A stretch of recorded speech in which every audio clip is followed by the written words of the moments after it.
Cricket দুনিয়ার সব আলো এখন আহমেদাবাদের নরেন্দ্র মোদী স্টেডিয়ামে।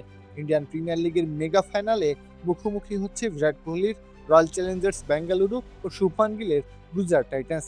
ক্রিকেট বিশ্বের কোটি চোখ এখন এই দুই মহাতারকার ব্যাটের দিকেই তাকিয়ে। চলতি আসরের ২২ গজে দুই রাজপুত্রের গল্পটাই যেন সমান্তরাল। দুজনেই হাঁকিয়েছেন একটি করে চোখ ধাঁধানো সেঞ্চুরি।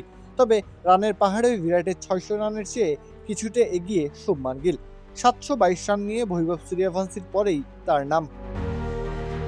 বড় ম্যাচের মহাচাপ সামলাতে শুভমান গিল বরাবরই এক সিদ্ধহস্ত জাদুকর। ৯৪% চিনিযুক্ত অরেঞ্জ ড্রিঙ্কস না, নিন জিরো ক্যাল অরেঞ্জ ড্রিঙ্ক পাউডার। আইপিএল ফাইনালে গিলের গড় প্রায় ৪৫, যা যেকোনো ব্যাটারের জন্য এক অলীক স্বপ্ন।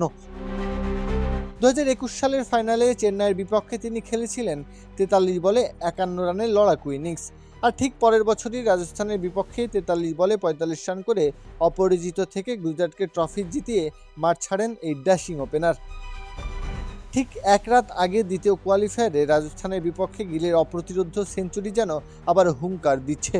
তার এই আগুনে ফর্ম দেখে ভক্তদের মনে প্রশ্ন, আহমেদাবাদের ট্রফিটা কি তবে এবার গুজরাটের শোকেসেই জমা হচ্ছে? অন্যদিকে আইপিএলের মহাবড় মঞ্চে বিরাট কোহলির গল্পটা দীর্ঘ প্রতীক্ষা, আক্ষেপ আর পরম এক ট্র্যাজেডির।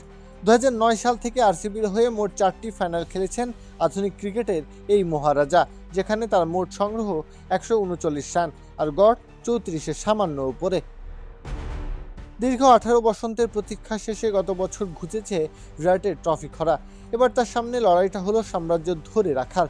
সব মিলিয়ে ফাইনালের উত্তাল গ্যালারি এখন ৪ ছক্কার ফুলঝুরি দেখার অপেক্ষায়। কে হাসবেন শেষ হাসি, অভিজ্ঞতার অহংকার নাকি যৌবনের ঔদ্ধত্য? উত্তরটা এখন সময়ের গর্ভে লুকানো।